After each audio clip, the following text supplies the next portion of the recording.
You begin speaking in a meeting with your notes open, your timing measured, your voice calm. 3 words in, someone cuts across you.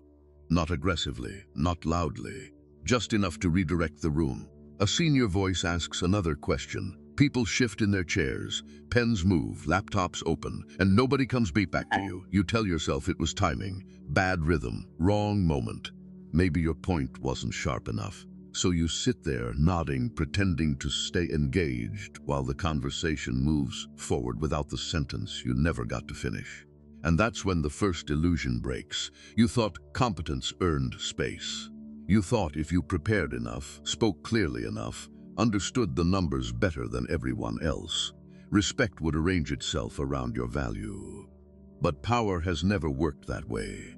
And what happened in that room may not have been accidental, because interruption is rarely about noise. It is often about reputation, not what you can do, what people believe you will tolerate. Later, in a group chat, you say something useful, a clean observation, well-timed, relevant, you even get the wording right. Then silence. 1 person posts a joke. 6 reactions. Another shares something obvious. Applause, replies, energy. Your message sits there untouched, visible to everyone, acknowledged by no one. You tell yourself people are busy, different time zones. Notifications missed, algorithms, maybe. Or maybe something else happened. Maybe approval never bought inclusion. Maybe the people who control attention don't reward effort, they reward positioning. And yours has already been decided. A week later, someone repeats your idea in a meeting. Same language, same structure, slightly louder, more certainty. The room leans in, heads nod. Someone writes it down. This time they call it sharp, strategic, exactly what the team needed. You feel the theft before you feel the anger. But you say nothing, because now another calculation begins. If you speak up, you look bitter. If you stay silent, you become available. And agreeable people always become inventory, their ideas, their time, their energy, their access. Useful things are rarely feared. Then there's the eye contact. You're speaking to someone, maybe a colleague, maybe someone you wanted to impress. You hold their gaze, trying to signal warmth, presence, confidence. But your eyes break first, not once, repeatedly. And the other person notices, not consciously maybe, but power notices patterns long before language does. That's what you still haven't understood. This didn't begin with the meeting, or the message, or the stolen idea. People already know what you do under pressure. You apologize before conflict. You explain when nobody asked. You stay available after being ignored. And once people learn that about you, they stop testing your value. They start measuring your predictability. And predictable people are never excluded by accident. They are classified. Friday, late afternoon. The office begins emptying before anyone says it out loud. Screens go dark, chairs roll back, bags zip shut. Then your name gets mentioned. A last-minute task, urgent, sensitive, needs someone dependable. And somehow that always means you. You stay. You tell yourself this is how trust is built. That reliability gets remembered. That while everyone else disappears, someone is noticing who remains under pressure. Maybe someone is, but not in the way you think. Because in systems built on hierarchy, obedience often wears the mask of loyalty. And once you become the person who never says no, your usefulness rises faster than your status. You stop being evaluated for power. You start being scheduled for burden. Then your manager praises you in front of others, not your numbers, not your strategy, not the result you carried across the line, your attitude, your consistency, your professionalism, your willingness. Everyone hears it. Some even smile. For a moment it feels like movement. But symbolic praise is one of the cheapest currencies in power. And dangerous people are rarely complimented for being pleasant. They're positioned. So why do weaker performers get authority while you get appreciation? That conversation happens as somewhere you never enter. A promotion gets discussed, a restructuring, a leadership shift. And somehow you hear about it after decisions are already made. Not because they forgot, because access is never given to the most productive person. It is given to the person the room cannot afford to ignore. Then someone makes a mistake, misses a number, drops a deadline, leaves a problem behind. And without being asked twice, you absorb it. You protect the team, protect the outcome, protect them. By Monday, the crisis is gone, so is your credit. Because the people who absorb risk are rarely remembered for saving systems. They're remembered for surviving them. And somewhere in that building, long before you noticed, someone decided you were safer carrying weight than holding power. Your message gets seen at 7:14. No reply. You watch the screen longer than you admit. Check again 10 minutes later, then an hour, then 2. Still nothing. You tell yourself she's busy, driving, working, with friends, living a life that doesn't revolve around your timing. And maybe that's true. But while you're measuring minutes, something else is being measured. Not your patience, your predictability. Because the person who replies instantly, follows up carefully, keeps the energy warm, always becomes easy to place, and attraction rarely forms around what feels permanently available. Hours later, the reply comes, casual, light, almost effortless, as if silence never existed, and now you're left asking the wrong question. Was she uninterested, or was she studying how long you would wait? Then plans get made, a dinner, drinks, something simple. You clear your schedule, move things around, show up early mentally, if not physically. An hour before the message arrives, something came up, family thing, busy day, rain check, no details, no urgency, no loss, and you say it's fine. Of course you do, because you think patience creates emotional value. But availability, repeated without consequence, often creates the opposite. Not admiration, leverage. Then she starts telling you things she doesn't tell other people. Her childhood, her fears, her ex, the nights she feels alone, the parts she says nobody understands. And you listen, carefully, completely. You think closeness is building, until one day she mentions someone else. Casually, like your role was never romantic, only useful. That's when it becomes clear. Emotional access is not commitment. Sometimes it's extraction, and the people who always listen become infrastructure. Needed, trusted, rarely desired. Then you see her laughing in public with someone who gives less, texts less, explains less, someone less available. And for the first time, what hurts isn't rejection. It's the possibility that attraction was never competing with effort. It was competing with the fact that from the beginning, you made yourself too easy to predict. You find out about the weekend plans by accident. A photo, a story, a casual mention on Monday, delivered with just enough surprise to make it feel harmless. Oh, you didn't know? No, you didn't. And what makes it worse is that these are people you've shown up for. Birthdays, breakups, late-night calls, airport rides, last-minute favors. You thought consistency made you central, that if you stayed present long enough, eventually you became part of the core. But presence does not create membership. In power structures, usefulness and belonging are not the same currency. And someone made that distinction before you did. The question is not why they went without you. It's who decided you could be left out without consequence. Then it happens in public. A joke about you, something personal, just sharp enough to draw laughter, not cruel enough to be challenged. Everyone laughs, even you, especially you. Because you think taking the joke proves confidence. That absorbing pressure makes you one of them. But groups don't joke to test comfort. They joke to test resistance. And the moment you smile through disrespect, the hierarchy becomes easier to maintain. What nobody says out loud is the part that matters. Silence doesn't calm the room, it confirms it. Then there's the routine nobody notices because you've made it look natural.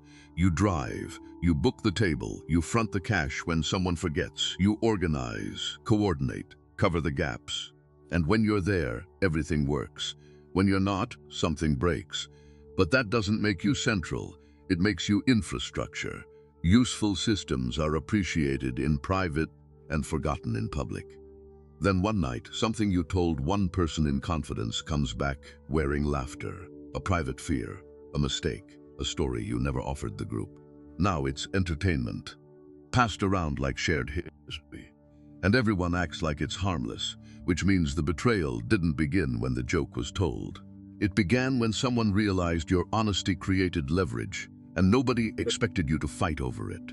So you try to change, not deeply, just visibly. A message comes in, and for once you don't reply immediately. You see it. You leave it there. 10 minutes, 20, maybe an hour.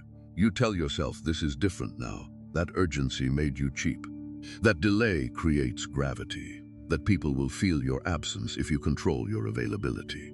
And when the reply finally comes, shorter than usual, colder than usual, you feel something that almost looks like power, almost, because behavior can be cut faster than identity can be changed.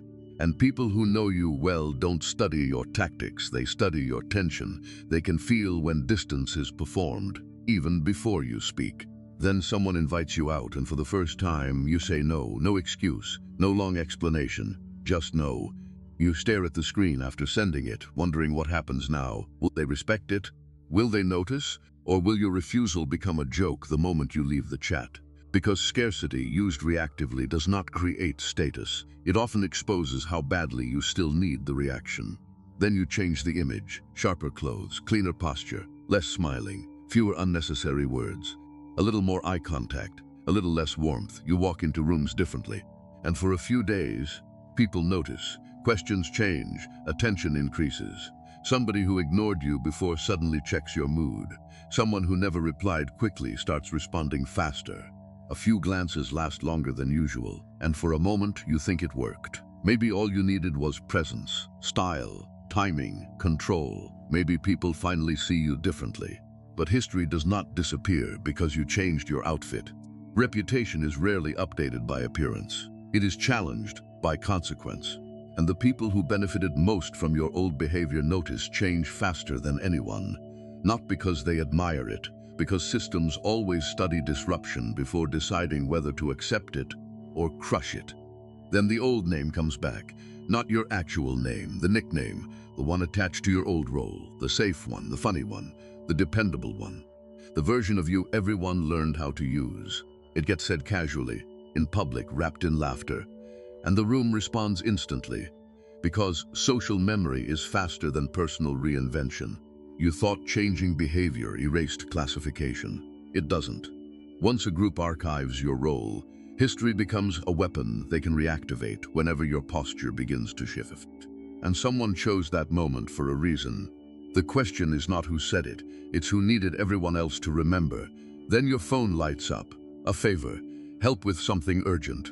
Cover this shift. Review this document. Pick this up. Fix this. Funny how silence lasted until everyone else disappeared. You created distance, and for a while access changed. People reached out less, asked less, took less for granted. But perception didn't move, because absence can interrupt patterns without changing the category. You're still remembered for service, not power. And now another question appears. If you refuse this time, will anything actually change? Then someone looks at you and says it. You've changed. No smile, no context, no explanation. Just enough weight in the words to make the room notice. It sounds like observation, but it doesn't feel like curiosity. Because groups rarely celebrate unpredictability from people they once ranked beneath them. What sounds like acknowledgement often carries another meaning. Return to what we understand, or prepare for resistance. So you test it. You speak first.